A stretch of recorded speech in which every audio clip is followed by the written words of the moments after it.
Welcome into Sports Memos Betting Podcast for May 21st. We're talking the NHL. We're also going to do a little preview of CFL coming up, and we got Andrew McGinnis with us north of the border. Welcome in. How you doing today, Andrew? Drew, it's good to be on here with you, and tonight's a big night in the NHL. We've got an elimination game here tonight between the San Jose Sharks and the St. Louis Blues, and of course the Sharks coming off that 5-0 loss at home, so will they respond? How will they respond is the big question, and looking forward to chatting about that. And kind of going over it because there's a couple different stories going on in this NHL playoffs right now. And, you were even shocked, Drew, when I mentioned to you, this St. Louis Blues were the last place team in the NHL January 1st. And now they are one win away from the Stanley Cup Finals. It's a crazy story, really.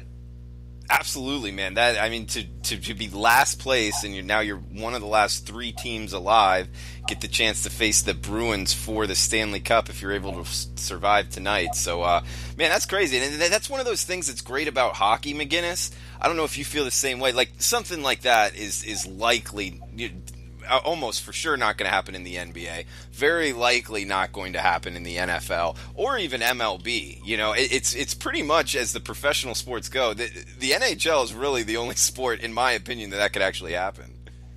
I love it, and that's what makes the league so great is that there's just like so much skill disparity around each team that really any given team, any given night can get hot and kind of get rolling. But what makes a great team is just the depth of scoring and the ability for each line to go out and make a difference. And that's really the big thing because in the NBA, you can have kind of a big three, a big four. You don't really hear that phrase going around in the NHL. You can't have, a few big players, deciding, hanging out in the summer like they do in the NBA and talking about which team to go to.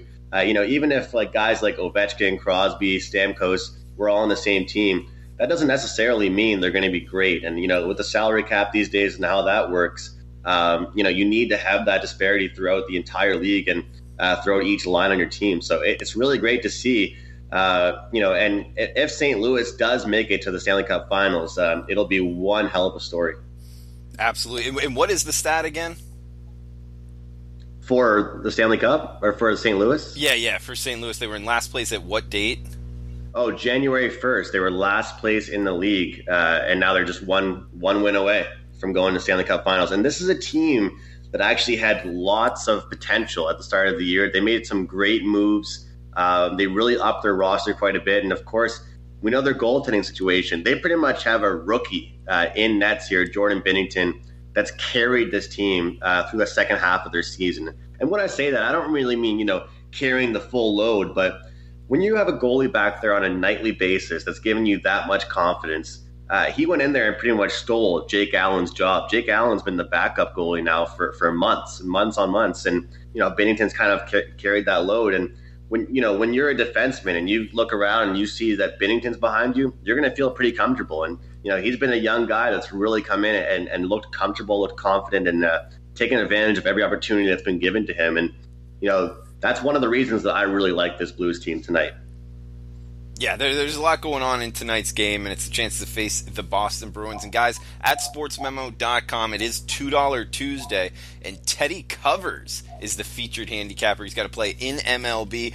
Also, when you get the play, you get bonus coupons. You can get a huge discount on his 5% in the NBA. We also got Matt Josephs, who, if you're not reading and betting his free plays in MLB, you're missing out. He's 20-6 year-to-date in Major League Baseball. That's 20-6 since the start of the season, all for free at sportsmemo.com, so check that out as well. He's got a free play and a play-up for the clients, and with buying the $2 Tuesday play from Teddy, you can get his top play for just $5, a coupon code in the analysis. But let's get to this NHL game tonight, McGinnis, and then we'll hit on some CFL.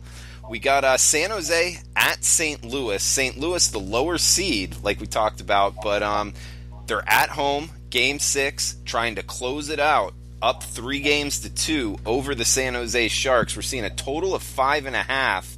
Minus 168 seems to be the low water mark, as high as minus 180 right now at Bookmaker. What do you got for tonight? San Jose, St. Louis, Game 6. Well, Drew, I'll just start off by saying that line has skyrocketed up. I mean, people are hammering St. Louis; they're loving them, everybody and their dog think that St. Louis Blues are going to close out this series here tonight. And I'm honestly on that same train. And the reason why is because the story for San Jose, this if they end up winning this series, it would be their third straight Game 7 win to take down a series. And I just think they've put themselves in too tough of situations on a consistent basis, and you just can't do that. It's good, don't get me wrong, to fight adversity, battle through stuff like that, certain times, certain moments, but you can't always be putting yourself in a tough situation like that. And especially a team like this that's so banged up right now. Drew, we've got a guy like Joe Pavelski listed as question mark for tonight's game. Erik Karlsson, one of their top D-men, he's 100% listed as out for the game tonight. We've got Thomas Hertl. He's out for tonight versus St. Louis. And, these are three top guys that are pretty much all going to be out. Pavelski, like I mentioned, is a question mark, but, they can't afford to not have those guys out there. We also have Timo Meier, top forward there for the Sharks, listed question mark as well. So when you've got a team coming off a 5-0 defeat, going back to St. Louis, they haven't been looking good. They're banged up now. They can't get that many shots that are quality.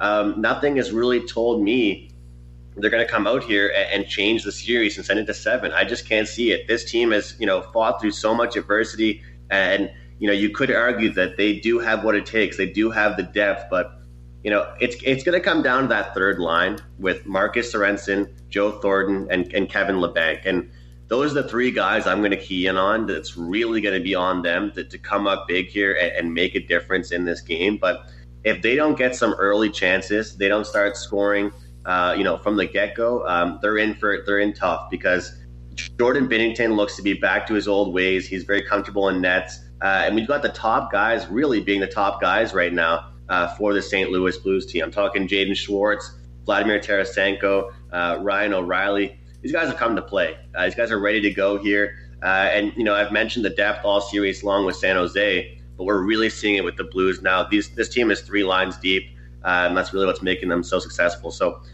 in elimination games, though, Drew, a lot of times with the NHL, I feel the same way with certain situations with totals, where in elimination games, I don't look at money line sides for the team that's closing it out. I just look at the puck line.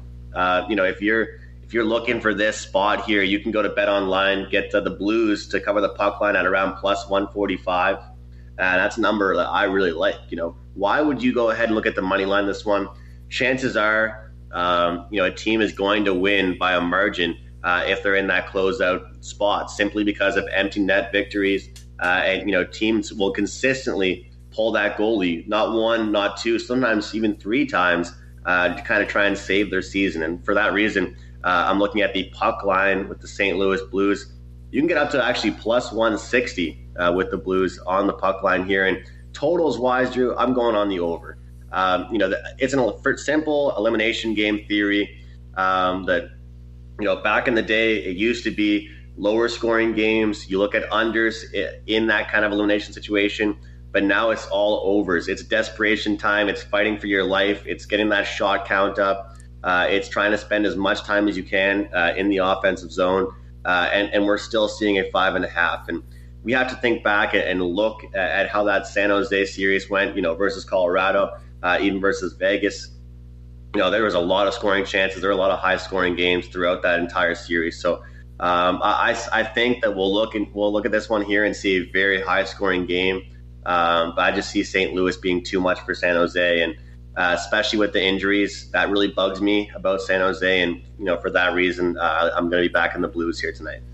Good breakdown, McGinnis. And you bring up, the puck line with the favored team, looking more towards that being your, your recommended look there. When a team is down by, let's say, 1 goal in the NHL regular season, at what point would they pull out their goalie in the third period?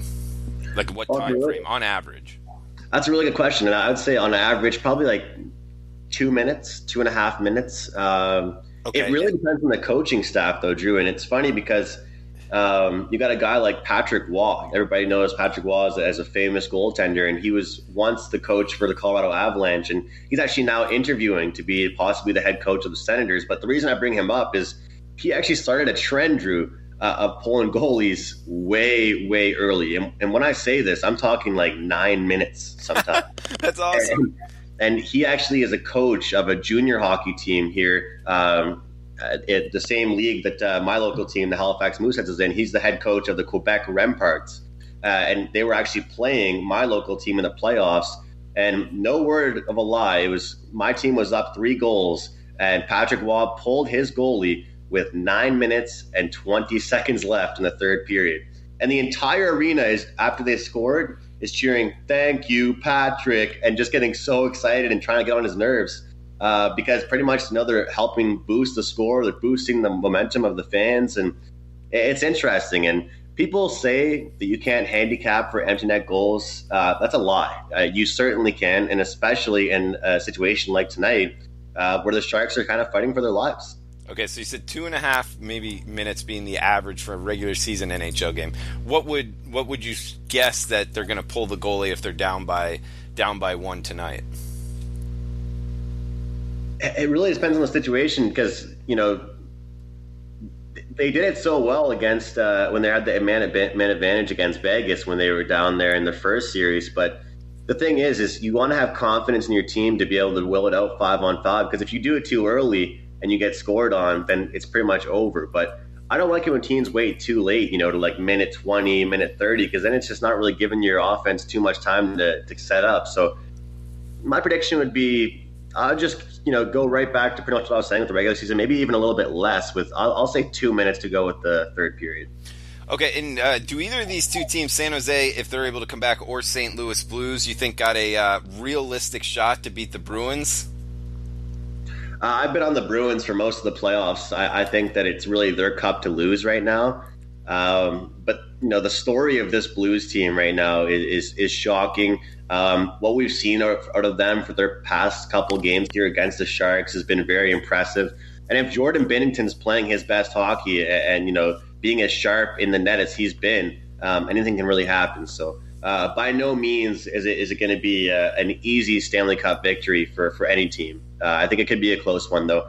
The aggression level that the Western Conference teams bring is a really interesting factor because the Bruins are aggressive, but I think line for line, both the Sharks and the Blues are a little bit bigger, taller, and tougher. So it'll be interesting to see how the Bruins respond to a matchup like that. Good stuff, McGinnis. And guys, remember, it's $2 Tuesday at sportsmemo.com. Teddy Covers is the featured handicapper. You can get his top MLB play for just $2 right now at sportsmemo.com. McGinnis, let's talk a little CFL. We got the first game June 13th, so we're under a month, about 3 weeks away, guys, and you're going to want to check out McGinnis's CFL season at sportsmemo.com because it's coming up. It's a great sport to bet. As a lot of Sports Memo clients know, there's a lot of money to be made north of the border in this sport, and it's a real betting market. It's not like the Arena Football League where it's kind of maybe you can get down the bets, maybe you can't. The sports books are pretty legit about getting numbers out with time to bet them, and a sizable market, so you can get the 500, the 1,000, even more if you want to on a side or a total. So let's talk about this year, upcoming CFL things just off of the top of your head. And next week, guys, we will have a preview CFL podcast on Tuesday, and likely the following Tuesday as well, getting ready for the season. So what are you thinking just off the top of your head here, McGinnis, for the CFL in 2019? Off the top of my head, I'm looking at a team like the BC Lions right now, and that's really a team that I think is going to be one to watch here this year. It's one of those teams where I look at Mike Riley heading over there and joining them, leaving Edmonton after being there for so many years, and he brings a spark to that offense. I kind of compare him, Drew, to, for all of you that watch the NFL, he's kind of like the Aaron Rodgers of the CFL. He's so mobile in the pocket. He can really get out there and throw the long ball. He orchestrates the offense so well, and he's a really big leader as well. And this BC Lions team also has an outstanding defense. They have a great O-line. They're a built team now. They're very well-rounded, and this is kind of what they've needed over the past several years. They've had a guy like Jonathan Jennings in there, Travis Lulay at quarterback, but now with a guy like Mike Riley coming over there, I think they're going to be really successful. Okay, so BC Lions, a team that you're looking at, and if I remember right, they have a pretty strong defensive line, right? They do, and they're a team, and it's actually very interesting. Just kind of a random note here, Drew, but I wanted to get this across is that early in the season, I believe last year over the first 3 weeks, it had around 57% unders were cashing really well to start the year because odds makers for some reason were really inflating these totals, making them really really high, and I think BC started either 3 or 4-0 to the under, and they're a great defensive team, and that's what I'm saying. Now that they got a guy like Mike Riley on the offensive end to control things, this is going to be a really really dangerous team. As far as the Eastern Conference goes, I want to take a look at a team here, the Montreal Alouettes, because they've gone through hell and back, Drew, over the past couple years.